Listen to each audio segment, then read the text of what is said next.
இன்றைய வசனம் தியானத்தின் தலைப்பு, திராணிக்கு மேலாக சோதிக்கப்படுகிறதற்கு தேவன் இடம் கொடுக்க மாட்டார். 1 கொரிந்தியர் 10:13 தேவன் உண்மையுள்ளவராய் இருக்கிறார். உங்கள் திராணிக்கு மேலாக நீங்கள் சோதிக்கப்படுகிறதற்கு அவர் இடம் கொடாமல் சோதனையை தாங்கத்தக்கதாக சோதனையோடு கூட அதற்கு தப்பிக்கொள்ளும்படியான போக்கையும் உண்டாக்குவார். இந்த வசனத்தில் 3 காரியங்களை நாம் பார்க்கிறோம். நம்முடைய திராணிக்கு மேலாக சோதிக்கப்பட தேவன் இடம் கொடுக்க மாட்டார். இரண்டாவதாக, சோதனையை தாங்கத்தக்க பலனை ஆண்டவர் தருவார். மூன்றாவதாக, சோதனையோடு கூட அதற்கு தப்பிக்கொள்ளும்படியான போக்கையும் உண்டாக்குவார். சரக்கு ஏற்றும் கப்பலில் கப்பலின் வெளிப்பக்கத்தில் வாட்டர் லைன் அல்லது லோட் லைன் என்று ஒரு கோடு போட்டு இருப்பார்கள். கப்பலில் சரக்குகளை ஏற்றும் போது அந்த கோடு கடல் நீரை தொடும் அளவுக்கு ஏற்றுவார்கள். அதுதான் கப்பலுக்கு பாதுகாப்பு. அதற்கு மேல் சரக்குகளை ஏற்றினால் அந்த கோடு தண்ணீருக்குள் மூழ்கி காணப்படும். அப்போது கப்பலுடைய ஸ்திரத்தன்மையை அது இழந்துவிடும்.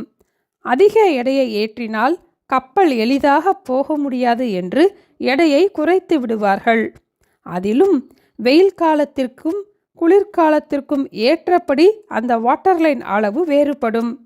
நல்ல தண்ணீரில் செல்வதற்கும் மற்ற தண்ணீரில் செல்வதற்கும் ஏற்றபடி அந்த அளவு குறிக்கப்பட்டிருக்கும்.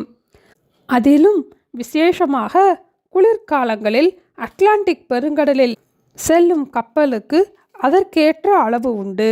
சரியான எடையோடு இருக்கும் போதுதான் கப்பல் சீராக செல்ல முடியும்.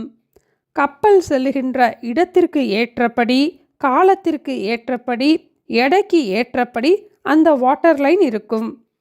இதுபோல நம்முடைய வாழ்க்கையிலும் நமக்கு சோதனையை தாங்கும் திராணியின் அளவை ஆண்டவர் குறித்திருக்கிறார். சோதனையை சகிக்கும் பலனை ஆண்டவர் தருவார். திராணிக்கு மேலாக சோதிக்கப்பட ஆண்டவர் அனுமதிக்க மாட்டார். உலகத்தில் உங்களுக்கு உபத்திரவம் உண்டு, ஆனாலும் திடன் கொள்ளுங்கள், நான் உலகத்தை ஜெயித்தேன் என்று இயேசு கூறினார். நம்முடைய வாழ்க்கையில் சோதனைகள் இருந்தாலும் சோதனையிலே நமக்கு பலன் தந்து உதவி செய்கிற தேவனாகவே அவர் நம்மோடு கூட இருக்கிறார். நாம் ஒவ்வொருவருடைய சோதனை நிலைக்கு ஏற்றபடி அதை சகிக்கவும் அதிலிருந்து தப்பி செல்லவும் ஆண்டவர் உதவி செய்வார். காரணம், நம்மை அழைத்த தேவன் உண்மையுள்ளவர். நம்முடைய சோதனையில் நாம் அமிழ்ந்து விடாதபடிக்கு தாங்கும் பலனை தந்து ஆண்டவர் வழி நடத்துவார். கப்பல் அலைகளின் மத்தியில் பெருங்காற்றின் மத்தியில் சென்றாலும் சேர வேண்டிய துறைமுகத்தை பத்திரமாக போய் சேர சரியான எடை அவசியம். இதுபோல நம்முடைய வாழ்க்கையிலும் இந்த சோதனைகள் நம்மை சீர்படுத்தி, ஸ்திரப்படுத்தி, பலப்படுத்தி ஆண்டவருக்குள்ளாக நிலைநிறுத்தும். இதை தன்னுடைய வாழ்க்கையிலே அனுபவித்த பவுல் ரோமர் 8:35-37 வரை இவ்வாறு கூறினார். உமது நிமித்தம் எந்நேரமும் கொல்லப்படுகிறோம், அடிக்கப்படும் ஆடுகளைப் போல எண்ணப்படுகிறோம் என்று எழுதியிருக்கிறபடி நேரிட்டாலும் கிறிஸ்துவின் அன்பை விட்டு நம்மை பிரிப்பவன் யார்? உபத்திரவமோ, வியாகுலமோ, துன்பமோ, பசியோ, நிர்வாணமோ, நாசமோசமோ, பட்டயமோ, இவை எல்லாவற்றிலேயும் நாம் நம்மில் அன்பு கூறுகிறவராலே முற்றும் ஜெயங்கொள்ளுகிறவர்களாய் இருக்கிறோமே. எல்லா சூழ்நிலைகளிலும் நமக்கு முற்றும் ஜெயம் கொடுக்கிற தேவனாக அவர் நம்மோடு கூட இருக்கிறார். தேவன் உண்மையுள்ளவராயிருக்கிறார்.